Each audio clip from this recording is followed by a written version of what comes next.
अच्छा, वैसे तो मैं आप सबको हर बार किसी न किसी के घर की कहानी सुनाती हूँ, लेकिन आज मैं आप सबके साथ अपना एक खास किस्सा शेयर कर रही हूँ।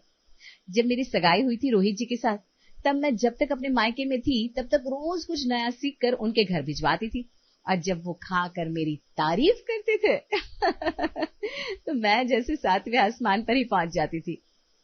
क्या ऐसा हर लड़की के साथ होता है? शायद होता होगा, तभी तो हमारी रोशनी भी सगाई के बाद जब भी कुछ नया बनाती है तब सिर्फ और सिर्फ अपने होने वाले पति को ही याद करती है। माँ, ये दीदी की शादी कब करवाने वाले हैं आप? जब से इनकी शादी हुई है तब से जाब देखो, कभी ये देकर आओ जीजा जी को, कभी वो देकर आओ। अब तो उनके घर में हमारे इतने डब्बे हो गए होंगे कि आपको दहेज देने की भी जरूरत नहीं पड़ेगी। चुप कर, कुछ भी कहता है। सच तो कह रहा है बेचारा, तूने तो इसे डिलीवरी बॉय बनाकर रख दिया है।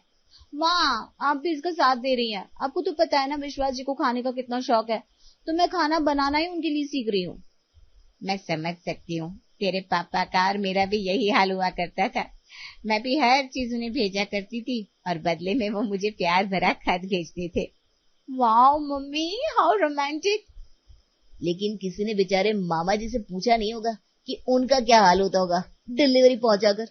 अरे कुछ नहीं होता था, मैं तो उसे बदले में 100 रुपए दे देती थी। क्या? ये बात अब तक आपने मुझे क्यों नहीं बताई? अब तो डिलीवरी तभी होगी जब 100 रुपए मिलेंगे, समझी रोशनी जी? क्या माँ, आपने करवा दिया ना मेरा नुकसान। अब तक फ्री में डिलीवरी चल रही थी ना, अब चार्ज भी देना पड़ेगा इसको। चलो चलो जल्दी से मेरे पैसे निकालो। सगाई और शादी के बीच का वो समय ही बड़ा सुहाना होता है। मिलने की तड़प, एक दूसरे को देखने की ख्वाहिश और एक दूसरे के लिए हर वो चीज करने का दिल करता है जो हमारे होने वाले जीवन साथी को पसंद है। जहां रोशनी को विश्वास के लिए खाना बनाकर खुशी मिलती थी, वहां विश्वास भी उस खाने का फोटो खींचकर सोशल मीडिया पर ऐसे डालता था जैसे उससे स्वादिष्ट और कोई खाना है ही नहीं। एक दिन जब सूरज, विश्वास और पंकज तीनों साथ में ऑफिस में बैठे थे। वाह जी वाह, आज दही बल्ले का फोटो डाला है जनाब ने। अब सबके नसीब में ये सुख कहाँ होता है। अब तू हमें ताने मार रहा है कि तेरी होने वाली बीवी बहुत अच्छा खाना बनाती है? अरे इसमें कोई शक ही नहीं है, लेकिन बात तो ये सच्ची कह रहा है। वैसे सबके नसीब में ये सब होता नहीं है। मेरी वाली तो ठीक से मैगी तक नहीं बना पाती। वो तो मुझे पता है। एक बार मैं इसके घर गया था ना, तो भाभी ने मैगी बनाई थी, लेकिन वो भी नमक बिना। हंसले हंसले, सोच जरा मैं कैसे रोज गुजारा करता हूँगा। अरे कोई बात नहीं, रोशनी को आने दो, तुम्हें भी जल्द से करवाऊंगा, चिंता मत करो। कितना अच्छा लगता है ना जब आपका जीवन साथी सबके सामने आपकी तारीफ करता है, आपकी सराहना करता है। ऐसा लगता है जैसे चमन में बहुत सारे फूल खिल गए हो। रोशनी और विश्वास के जीवन में भी वो पल आया जब दोनों एक पवित्र बंधन में बंध गए। अब ना कोई दूरियां थी, ना ही कोई तड़प, लेकिन प्रेम वही था। जहां सगाई के पहले रोशनी डब्बा भेजा करती थी, आज वही वो विश्वास का लंच बॉक्स बड़े ही प्यार से पैक किए जा रही थी। आज तो तेरा लंच बॉक्स कुछ स्पेशल ही होगा। स्पेशल तो होगा ही ना, रोशनी ने जो बनाया है। हाँ भाई हाँ, आज तो सुबह जल्दी उठ गई और कहने लगी, माँ जी प्लीज बताइए इन्हें ऐसी कौन सी चीज है जो सबसे ज्यादा पसंद है, आज मैं वही बनाऊंगी इनके लिए। इसका मतलब आज लंच बॉक्स में अचारी, पुलाव और रायता डाला है। देखा, मैंने कहा था ना इसे बहुत पसंद है। पसंद नहीं रोशनी, बहुत ज्यादा पसंद है। माँ के घुटने के ऑपरेशन के बाद वो ज्यादा देर खड़ी नहीं रह पाती थी, इसलिए मैंने भी कहना छोड़ दिया था। लेकिन आज तो तुमने मेरा मन खुश कर दिया, सच में। पहले खाकर तो देखिए आपको पसंद आता भी है या नहीं। तुमने आज तक कोई भी चीज बुरी बनाई है क्या? इसलिए पंकज को भी खिला दूंगा। वैसे भी जब देखो दोनों मेरे टिफिन की तरफ ही देखते रहते हैं। अच्छा ठीक है, मैं एक और डब्बा पैक कर देती हूँ। जिससे आप प्यार करते हैं, उनकी खुशी से बढ़कर इस दुनिया में आपके लिए कुछ नहीं होता। रोशनी ने जितना भी पुलाव बनाया था वो सारा विश्वास को पैक करके दे दिया। उसने भी अपने दोस्तों में, अपने ऑफिस में काम करने वाले सबके बीच उसे बांट दिया और रोशनी की खूब तारीफ करने लगा। विश्वास को शुरू से ही अच्छा खाना खाने का शौक था, लेकिन अब उस शौक के साथ एक और आदत जुड़ गई थी, अपनी पत्नी के हाथ का स्वाद सबको चखाने की। शुरुआत में रोशनी को भी इससे बहुत खुशी मिलती थी। आखिर जिस पति ने हर जगह उसकी तारीफ की हो, उसके लिए कुछ भी बनाना भला किस पत्नी को अच्छा नहीं लगेगा। लेकिन कभी कभी प्यार में की गई एक छोटी सी बात कब जिम्मेदारी बन जाती है, इसका एहसास देर से होता है। भाई आज तो तेरे टिफिन से इतनी खुशबू आ रही है कि मेरा तो अपना खाना खाने का मन नहीं कर रहा। अरे आज रोशनी ने अचारी पुलाव बनाया है और उसके साथ बूंदी का रायता भी है। बस कर भाई, पहले तेरे टिफिन को देखकर हमारी भूख बढ़ जाती है, ऊपर से तू रोज नई नई चीजों के नाम लेता रहता है। रुको रुको अभी खिलाता हूँ। लेकिन यार एक बात बता, भाभी कभी मना नहीं करती क्या? रोज हम लोगों के लिए अलग से खाना बनाती है। अरे इसमें मना करने वाली क्या बात है, उसे अच्छा लगता है, उसे पता है कि मुझे सबको खिलाना बहुत पसंद है। फिर तो भाई आज शाम को तेरे घर ही आ जाते हैं खाना खाने, भाभी के हाथ का गर्मा गर्म अचारी पुलाव खाएंगे। कई बार इंसान किसी की मुस्कुराहट देखकर ये मान लेता है कि सामने वाला हमेशा खुश ही रहता होगा। विश्वास भी यही समझ बैठा था। उसे लगता था कि रोशनी जितने प्यार से उसके लिए खाना बनाती है। रोशनी सुनो, आज सूरज और पंकज भी हमारे साथ खाना खाएंगे। अच्छा, लेकिन आपने पहले बताया होता तो मैं थोड़ा ज्यादा बना लेती। अरे तो अभी बना लो ना, तुम्हारे लिए कौन सा मुश्किल काम है। नहीं मुश्किल तो नहीं है, बना देती हूँ। बहू अगर कोई मदद चाहिए तो मुझे बता देना। नहीं नहीं माँ जी, मैं कर लूंगी। भाभी सच कहूँ तो ऐसा अचारी पुलाव मैंने आज तक नहीं खाया। मैंने पहले ही कहा था ना, मेरी पत्नी के हाथों में जादू है, जादू। भाई अब तो महीने में 2-3 बार हमारा प्रोग्राम यही रहेगा। अरे महीने में 2-3 बार क्यों, जब मन करे आ जाया करो। हाँ हाँ बिल्कुल आइए। मेहमान भगवान का रूप होते हैं, लेकिन भगवान भी बिना बताए हर दूसरे दिन किसी के घर नहीं जाते।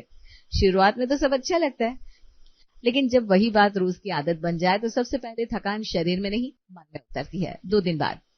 रोशनी जल्दी से 4 कप चाय बना दो। 4 कप? हाँ, शर्मा अंकल आए हैं, उनके साथ गुप्ता अंकल भी है। अच्छा अच्छा, अभी बनाती हूँ।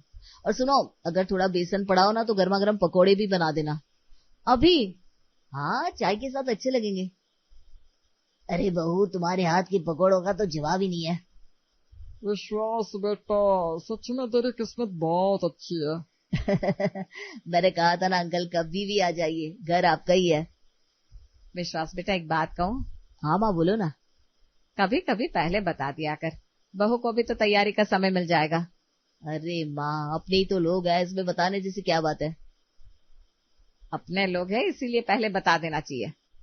माँ आप भी ना छोटी छोटी बातों को बहुत बड़ा बना देती हैं। कई बार माँ की बात उस समय समझ में नहीं आती क्योंकि वो शिकायत नहीं करती, सिर्फ इशारा करती है।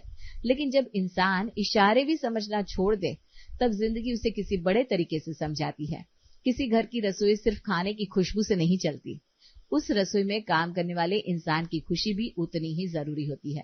लेकिन अक्सर जो इंसान हर बार बिना शिकायत के मुस्कुराकर सब कर देता है तो लोग यही समझ लेते हैं उसे कभी थकान होती नहीं। शाम को रोशनी जल्दी से सुनो जी। आज पंकज के मामा जी भी आए, सूरज भी साथ में है, 5 लोगों का खाना बना देना। लेकिन आपने सुबह तो कुछ बताया नहीं था। अरे मुझे खुद अभी आधे घंटे पहले पता चला, अब मेहमानों को तो मना नहीं कर सकता ना। नहीं मना तो नहीं कर सकते। बस फिर तुम जल्दी से छोले कुलचे बना दो और साथ में 1-2 डिश और बना देना। बेटा विश्वास, तुम्हारी इतनी तारीफ सुनी थी लेकिन आज समझ में आया कि लोग झूठ नहीं बोलते। के हाथों की तारीफ कीजिए। अरे दोनों एक ही तो बात है। भाभी सच में आपके हाथों में बहुत स्वाद है। जी धन्यवाद। बाबू तू भी बैठकर खाना खा ले। माँ जी आप लोग खाना खा लीजिए, मैं बाद में खा लूंगी। बाद में क्यों बेटा, अभी रोटी भी सेकनी है, रायता भी खत्म हो गया है, मैं बना देती हूँ। जिस घर में बहू सबसे आखिर में खाना खाती है वहां अक्सर सबसे पहले उसी की थकान शुरू हो जाती है। लेकिन अगर परिवार उसकी थकान को भी अपना समझ ले तो वही घर स्वर्ग बन जाता है। बहू आज तू देर तक सोती रहती तो मैं चाय बना लेती। नहीं नहीं माँ जी, आदत है जल्दी उठने की। आदत जल्दी उठने की है लेकिन रोज बिना बताए 10-10 लोगों का खाना बनाने की तो नहीं है ना। रहने दीजिए ना माँ जी, इन्हें अच्छा लगता है। और तुझे? मुझे भी, बस कभी कभी पहले से पता चल जाए तो अच्छा लगता है। तो यही बात उसे समझानी पड़ेगी ना। मेरी इतनी तारीफ कर देते हैं, बस मेरे लिए यही काफी है। तारीफ करते करते हर बार तेरा फायदा उठा लेता है वो। अब की बार ना करना सीख बहू, इसी में तेरी भलाई है। पति की खुशी के आगे कोई ना कैसे कह सकता है माँ जी? लेकिन बेटा मुझे तेरी फिक्र होती है, इतने सारे लोग बिना बताए आ जाते हैं और तुझे देर तक काम करना पड़ता है। फिर कोई बात नहीं माँ जी, आप चिंता मत कीजिए। कभी कभी एक माँ बहू के लिए नहीं बोलती, अपने बेटे के भविष्य के लिए बोलती है, क्योंकि वो जानती है कि छोटी छोटी अनदेखी ही बातें आगे चलकर रिश्तों में बड़ी दूरियां बना देती है। साधना बस यही तो नहीं होने देना चाहती थी, लेकिन विश्वास के ऊपर तो जैसे सबको अपने घर लेकर जाने का भूत सा चढ़ गया था। रात को बहू तेरी माँ का फोन आया था, पूछ रही थी रविवार को तुम मायके आएगी ना? हाँ माँ जी, मैंने उन्हें कहा था कि इस बार पूरा दिन वहीं रहूंगी। अरे हाँ, पर रविवार को मत जाना। क्यों? अरे ऑफिस के बॉस पहली बार घर आ रहे हैं, मैंने उन्हें भी तुम्हारे हाथ के अचारी पुलाव का वादा कर दिया है। लेकिन मैंने मम्मी पापा से। देखो अगले रविवार चली जाना, एक रविवार से क्या फर्क पड़ जाएगा?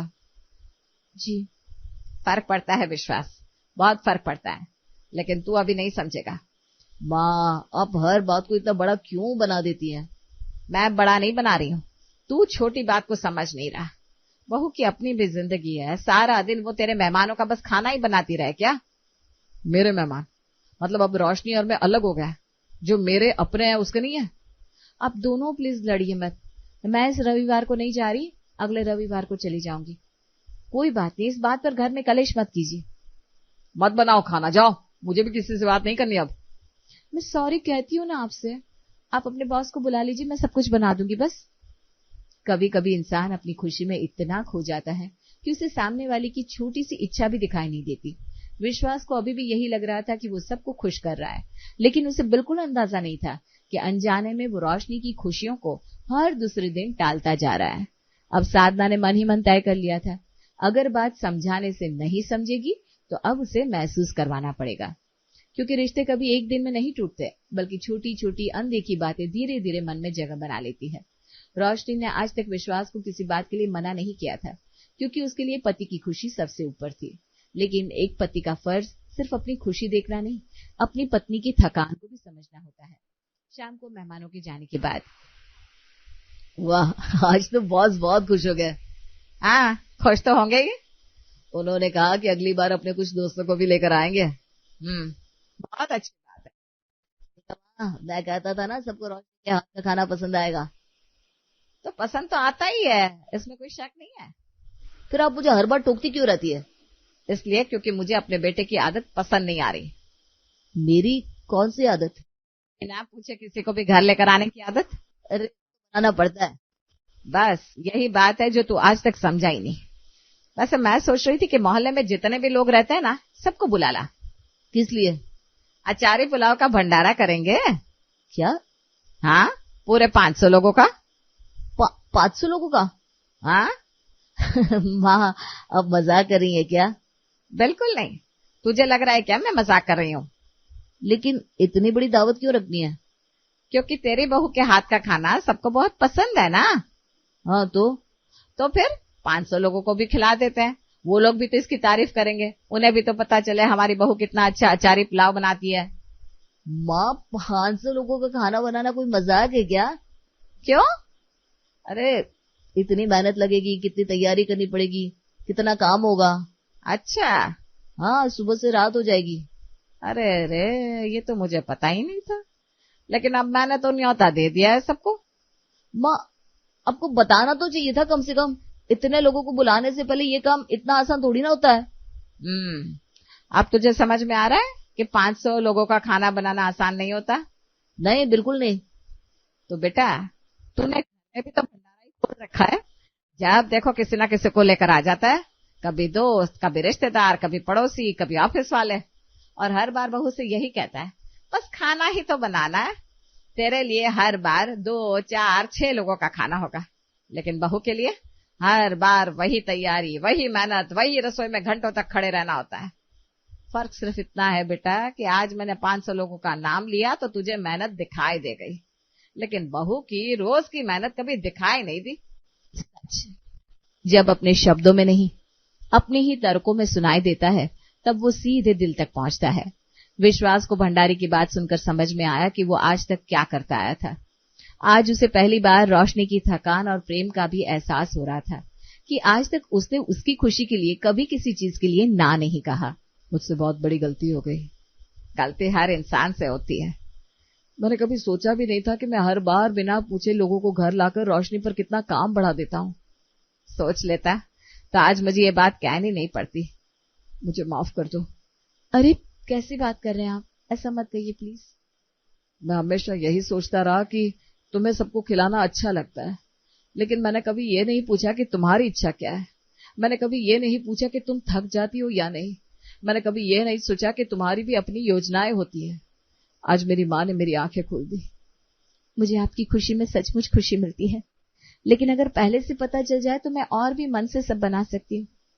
अब से मैं बिना तुमसे पूछे, बिना तुम्हारी मर्जी जाने किसी को भी घर खाने पर नहीं बुलाऊंगा, और अगर कभी बुलाना भी हुआ तो पहले तुमसे पूछूंगा, फिर निमंत्रण दूंगा।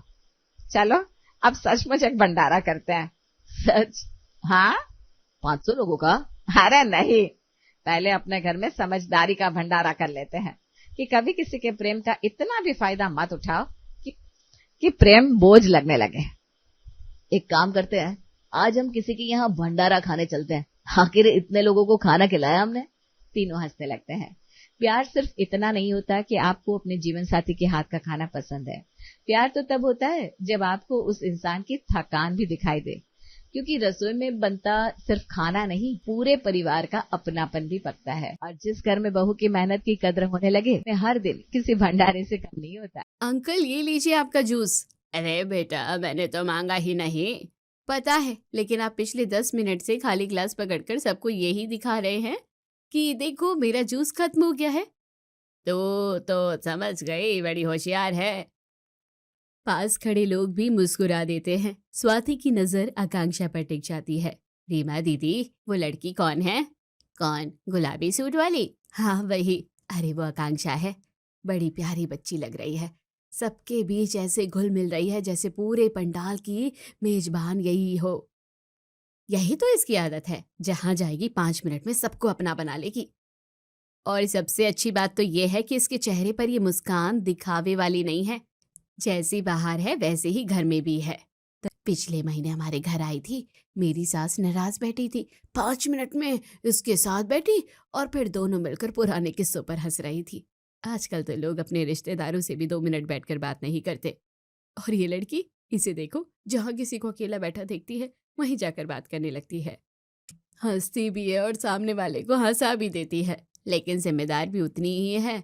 इसकी माँ हमेशा कहती है, अगर आकांक्षा घर पर हो तो मुझे किसी बात की चिंता नहीं रहती।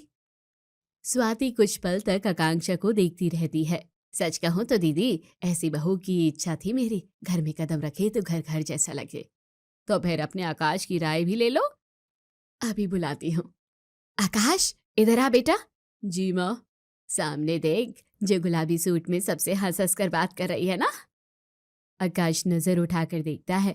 देख ली? हाँ। बस हाँ से काम नहीं चलेगा। बता कैसी लगी? आकाश हल्का सा मुस्कुराता है। माँ, आप भी ना, शादी में आया हूँ, लड़की देखने नहीं।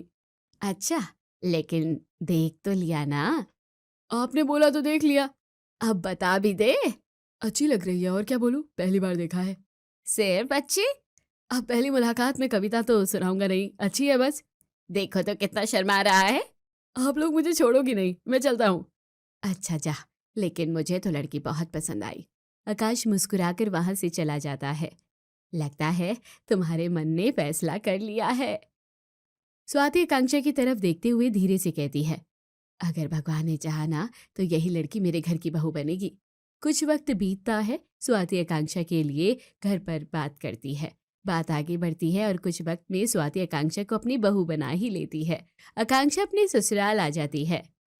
आकांक्षा अपने कमरे में पलंग के किनारे बैठी अलमारी में अपने कपड़े ठीक कर रही होती है। तभी स्वाति दरवाजा खटखटाकर अंदर आती है। अरे अंदर आ जाओ। अरे माँ जी, पूछ क्यों रही हो, आइए ना। क्या हुआ? जी कुछ भी तो नहीं। नहीं कुछ तो है, सच में कुछ नहीं है। स्वाति पलंग पर उसके पास बैठ जाती है। शादी में जिस लड़की को मैंने देखा था और आज जो मेरे सामने बैठी है, दोनों में बड़ा फर्क लग रहा है। आकांक्षा थोड़ा चौंक जाती है। कैसा फर्क? वहां तो तू पूरे पंडाल में सबसे हंस हंस कर बातें कर रही थी, यहाँ देख ऐसे बैठी है जैसे किसी ने बोलना मना है का बोर्ड लगा दिया हो। आकांक्षा थोड़ा सा मुस्कुरा देती है। ऐसी बात नहीं है माँ जी। तो फिर कैसी बात है? बस नया घर है ना, अभी सबको समझ रही हूँ। कहीं ज्यादा बोल दूँ तो अच्छा भी नहीं लगता, कम बोलूँ तो भी सोचती हूँ लोग क्या कहेंगे। अरे पगली, घर वाले तुझे अपनाने के लिए बैठे हैं, परीक्षा लेने के लिए नहीं। आकांक्षा चुप हो जाती है। माँ जी मुझे बार बार चुलबुली क्यों कह रही है? शादी में तो मैं जैसे सबसे रहती थी वैसे ही थी। क्या इन्हें सच में मेरी वही आदत पसंद आई थी? स्वाति उसके कंधे पर हाथ रखती है। एक बात कहूँ? जी, मुझे ना मेरी वही पुरानी आकांक्षा वापस चाहिए। पुरानी? हाँ, वही जो हंसती रहती थी, सबसे बात करती थी, जिसके आने से माहौल हल्का हो जाता था। तू तो मेरी चुलबुली बहू है, तुझ पर ये इतनी शांति बिल्कुल अच्छी नहीं लगती। लेकिन माँ जी, मैं सोच रही थी कि नई बहू को थोड़ा संभल कर रहना चाहिए। संभल कर रहना अलग बात है और हर समय खुद को रोक कर रखना अलग बात। बेटा, घर में हंसी रहेगी तो घर घर लगेगा। ठीक है माँ जी, अगर ऐसी बात है तो मैं कोशिश करूंगी। चल ठीक है, फिलहाल मेरे साथ नीचे चल, तेरी बुआ जी तुझसे मिलने आई है। रीमा बुआ सोफे पर बैठी चाय पी रही होती है। स्वाति उनके सामने बैठी होती है। तभी आकांक्षा ट्रे में चाय और नमकीन लेकर आती है। बुआ जी चाय लीजिए। अरे वाह, बहू के हाथ की पहली चाय। अब तो पीनी ही पड़ेगी, चाहे चीनी ज्यादा हो या कम। आकांक्षा हल्की सी मुस्कान देकर कप आगे बढ़ा देती है। रीमा एक घूंट पीती है। अरे चाय तो बढ़िया बनाई है, लगता है मेरे आने की खुशी में बनाई है। जी। रीमा थोड़ा इंतजार करती है कि शायद आकांक्षा को मजेदार जवाब दे, लेकिन वो चुप रहती है। स्वाति बात संभालते हुए कहती है, बैठ ना बेटा, खड़ी क्यों है? जी। वो सामने सोफे पर बैठ जाती है। कुछ पल तक तीनों के बीच हल्की सी खामोशी रहती है। अच्छा बहू, एक बात बता। जी बुआ जी। शादी के बाद आकाश तुझे ज्यादा परेशान करता है या तू उसे? जी नहीं, ऐसी कोई बात नहीं है। रीमा हंसते हुए कहती है। अरे, ये भी कोई जवाब हुआ? मैं तो सोच रही थी तू बोलेगी बुआ जी हिसाब बराबर चलता है। हाँ बेटा, कुछ तो बोल। अच्छा चल ये बता, ससुराल की सबसे अच्छी चीज क्या लगी? सब अच्छे हैं। और सबसे खतरनाक? आकांक्षा थोड़ा घबरा जाती है। जी कोई नहीं। रीमा हंस पड़ती है। अरे मैं तो मजाक कर रही थी, तू तो ऐसे जवाब दे रही है जैसे मैं इंटरव्यू ले रही हूँ। स्वाति भी गौर से आकांक्षा को देख रही होती है। बेटा आराम से बात कर, यहाँ कोई पराया नहीं बैठा है। जी माँ जी। अच्छा ये बता, आकाश को सबसे पहले किस बात पर डांटा? जी मैंने तो नहीं डांटा। अरे अभी तक नहीं डांटा? बड़ी सीधी बहू मिली है तुम्हें। स्वाति हंस देती है, लेकिन आकांक्षा फिर सिर्फ मुस्कुरा कर रह जाती है। रीमा एक पल के लिए स्वाति की तरफ देखती है। बहू, तू जरा रसोई से मेरे लिए थोड़ा पानी ले आएगी? जी। वो उठकर अंदर चली जाती है। उसकी जाते ही रीमा धीरे से स्वाति की तरफ मुड़ती है। एक बात पूछूं? हाँ पूछो। तू तो शादी में कह रही थी कि तेरी बहू बड़ी हंसमुख है, चुलबुली है, जहाँ जाती है वहाँ रौनक हो जाती है। बिल्कुल थी, लेकिन अभी तो मैं देख रही हूँ इतनी देर से बैठी रही, ढंग से हंसी तक नहीं। बस यही बात मैं पिछले कुछ दिनों से देख रही हूँ। कहीं नई जगह की झिझक तो नहीं है? शायद, लेकिन शादी वाले दिन ऐसी बिल्कुल नहीं थी। सबसे हंसकर बात कर रही थी, मजाक कर रही थी। तभी तो मैंने उसी दिन मन बना लिया था कि यही मेरी बहू बनेगी। फिर अचानक इतना बदलाव कैसे? पता नहीं, मैं तो इसे बार बार कहती हूँ कि पहले जैसी रह, खुलकर हंस, खुलकर बोल, लेकिन ये हर समय ऐसी रहती है जैसे कुछ सोच रही हो। नई बहू पर जिम्मेदारी अभी अचानक आ जाती है। हो सकता है उसी वजह से खुद को रोक रही हो सकता है, लेकिन मुझे इसकी ये चुप्पी बिल्कुल अच्छी नहीं लग रही। इसकी मुस्कान ही इसकी पहचान थी। भगवान करे मेरी ये हंसी खिलखिलाती बहू फिर से पहले जैसी हो जाए। कुछ देर बाद रीमा वापस चली जाती है। अगले दिन आकांक्षा स्टूल पर चढ़कर पंखा साफ कर रही होती है। तभी स्वाति हॉल में आती है। कुछ देर खड़ी होकर उसे देखती रहती है। अरे बेटा जरा धीरे धीरे, गिर मत जाना। जी माँ जी, बस हो ही गया। अच्छा सुन। जी, एक बात कहूँ, बुरा तो नहीं मानेगी? आकांक्षा स्टूल से उतरकर कपड़ा झाड़ती है। अरे नहीं माँ जी, बोलिए ना। बेटा थोड़ा हंस लिया कर कभी कभी। आकांक्षा हैरानी से उनकी तरफ देखती है। जी हाँ, हर समय ऐसे गंभीर सा चेहरा बनाकर रहती है, ना हंसती है ना मजाक करती है। क्या हो गया है तुझे? माँ जी अभी तो मैं पंखा साफ कर रही थी, इसमें हंसने वाली क्या बात है? मैं अभी की बात नहीं कर रही हूँ। फिर? मैं पिछले कई दिनों से देख रही हूँ, सुबह उठती है, काम करती है, फिर दूसरा काम, फिर तीसरा काम, लेकिन चेहरे पर वही गंभीरता। ऐसा लगता है जैसे घर नहीं ऑफिस की ड्यूटी कर रही है। मैं तो बस अपना काम ठीक से करने की कोशिश करती हूँ। काम करना बहुत अच्छी बात है, लेकिन इसका मतलब ये थोड़ी है कि मुस्कुराना ही छोड़ दो। मुझे लगा नई बहू को शांत थोड़ा रहना चाहिए, ज्यादा हंसना बोलना ठीक नहीं लगता। स्वाति सिर हिलाती है। किसने कह दिया? बस मैंने खुद ही सोचा ऐसा, और उसी सोच ने तेरी पूरी पहचान बदल दी। याद है पहली बार मैंने तुझे कहाँ देखा था? शादी में। हाँ, तू सबसे हंसकर बात कर रही थी, बच्चों से बड़ों से, पूरा माहौल हल्का कर दिया था तूने। तभी मैंने सोचा कि अगर ऐसी बहू मेरे घर आ जाए तो मेरा घर हमेशा हंसता रहेगा। लेकिन माँ जी, स्वाति बीच में बोल ही देती है, और ये सिर्फ मेरी बात नहीं है, मतलब कल बुआ जी भी यही बोल कर गई है। क्या? उन्होंने साफ कहा, तू तो अपनी बहू की इतनी तारीफ कर रही थी कि बड़ी हंसमुख है, लेकिन वो पूरे समय चुपचाप बैठी रही। उन्होंने सच में ऐसा कहा? हाँ, और मुझे भी जवाब देते नहीं बना। माँ जी, मैं तो बस ये सोचकर चुप रहती हूँ कि कहीं किसी को मेरी बात बुरी ना लग जाए। अरे बेटा, हंसना और बदतमीजी करना दो अलग बातें हैं। तू पहले जैसी रहेगी तो किसी को बुरा नहीं लगेगा, उल्टा घर में रौनक रहेगी। मुझे लगा था शादी के बाद थोड़ा बदल जाना चाहिए। अच्छा इंसान बनने के लिए बदल, लेकिन अपनी खुशी मत बदल। ठीक है माँ जी, पक्का? जी, मैं कोशिश करूंगी पहले जैसी रहने की। बस यही सुनना था, मेरी वही चुलबुली बहू वापस चाहिए मुझे। आकांक्षा मुस्कुराकर सिर हिला देती है। ठीक है माँ जी, अब से मैं हंसने की भी कोशिश करूंगी। आकांक्षा उन्हें जाते हुए देखती है और धीरे से खुद से कहती है, अच्छा तो माँ जी चाहती है कि मैं ज्यादा हंसूं, ठीक है, अब शिकायत का मौका नहीं दूंगी। उसी शाम को दरवाजे की घंटी बजती है। स्वाति दरवाजा खोलती है। सामने उसकी पुरानी सहेली शिप्रा खड़ी होती है। अरे शिप्रा, तू क्यों, पहचान में नहीं आई क्या? अरे पागल है, अंदर आ पहले। दोनों हंसते हुए गले मिलती है। पूरे 8 साल बाद आ गई याद मेरी। याद तो पहले भी आती थी, बस जिंदगी फुर्सत नहीं देती थी। दोनों हॉल में आकर बैठ जाती है। उधर रसोई में आकांक्षा पानी लेने जाती है। तभी उसे सुबह की स्वाति की बात याद आ जाती है। माँ जी कह रही थी कि मैं हंसती नहीं हूँ, आज तो मुझे हंसते रहना चाहिए, नहीं तो फिर बोलेगी कि मेरी बहू हमेशा मुंह बनाकर रहती है। आकांक्षा ट्रे में पानी लेकर हॉल में आती है। नमस्ते आंटी जी। खुश रहो बेटा। आकांक्षा पानी का गिलास आगे बढ़ाती है। लीजिए पानी। इतना कहकर वो बिना किसी वजह के जोर जोर से हंसती है। शिप्रा गिलास पकड़ते पकड़ते रुक जाती है। क्या हुआ? स्वाति भी एक पल के लिए आकांक्षा को देखती रह जाती है। आकांक्षा फिर मुस्कुराते हुए वहीं खड़ी रहती है। फिर वो दोबारा बिना बात के हंस देती है। शिप्रा धीरे से स्वाति की तरफ देखती है। मैंने कुछ मजाक किया क्या? नहीं तो इसे क्या हुआ? पता नहीं। जा बहू, नाश्ता ले आ। क्या कर रही है ये, लगता है मेरी बेइज्जती कर अब आएगी। आकांक्षा रसोई में चली जाती है। थोड़ी देर बाद चाय और नाश्ता लेकर वापस आती है। आंटी जी चाय लीजिए। कप रखते ही आकांक्षा फिर से हंसने लगती है।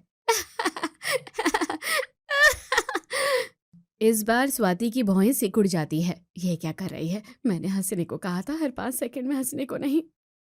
शिप्रा भी हैरान होकर आकांक्षा को देख रही होती है। बाहू, सब ठीक तो है ना? जी बिल्कुल ठीक है। इतना कहकर वो फिर हंस देती है। शिप्रा धीरे से कप नीचे रख देती है। अच्छा। स्वाति बात बदलने की कोशिश करती है। और बता, घर में सब कैसे हैं? सब ठीक है। इतने में आकांक्षा प्लेट में नमकीन आगे करती है। आंटी जी नमकीन लीजिए। शिप्रा एक मुट्ठी नमकीन लेती है। अब शिप्रा खुद को रोक नहीं पाती। स्वाति, मैंने कुछ मिस कर दिया क्या? ये बार बार हंस क्यों रही है? मुझे भी अभी समझ नहीं आ रहा। आकांक्षा वहीं खड़ी मुस्कुरा रही होती है। आकांक्षा फिर हंस देती है। अभी तक तो मैंने ढंग से बात भी शुरू नहीं की, फिर बहू को इतनी हंसी किस बात की आ रही है? उधर स्वाति भी परेशान होकर आकांक्षा को देख रही होती है। हे भगवान, मैंने इसे हंसने को कहा था, लेकिन ये तो बिना वजह हंसी जा रही है। लगता है इसने मेरी बात का कुछ ज्यादा ही मतलब निकाल लिया। बहू, तू कमरे में जा, आराम कर ले। ठीक है माँ जी। इतना कह के आकांक्षा अंदर चली जाती है। ये क्या था स्वाति? फिर कभी बताऊंगी आराम से, अभी तो अपने बारे में बता, क्या चल रहा है आजकल? स्वाति किसी तरह बात घुमा देती है। अगली सुबह आकाश ऑफिस के लिए निकल रहा था। माँ, मैं निकल रहा हूँ, आज बहुत जरूरी मीटिंग है, पहले ही लेट हो गया हूँ। नाश्ता करके जा। 5 मिनट भी नहीं है। इतने में आकाश जल्दी जल्दी बैग कंधे पर डालता है। बैग का हुक उसकी शर्ट में फंस जाता है। अरे यार, यही होना बाकी था। क्या हुआ? माँ देखो ना, मेरी शर्ट फट गई। और यही शर्ट पहननी थी मुझे, आज क्लाइंट मीटिंग है, अब क्या करूं? उसी समय आकांक्षा रसोई से बाहर आती है। उसे तुरंत स्वाति की बात याद आ जाती है। आकाश और स्वाति दोनों उसकी तरफ देखते हैं। अरे अब क्या हो सकता है, जो होना था वो हो गया।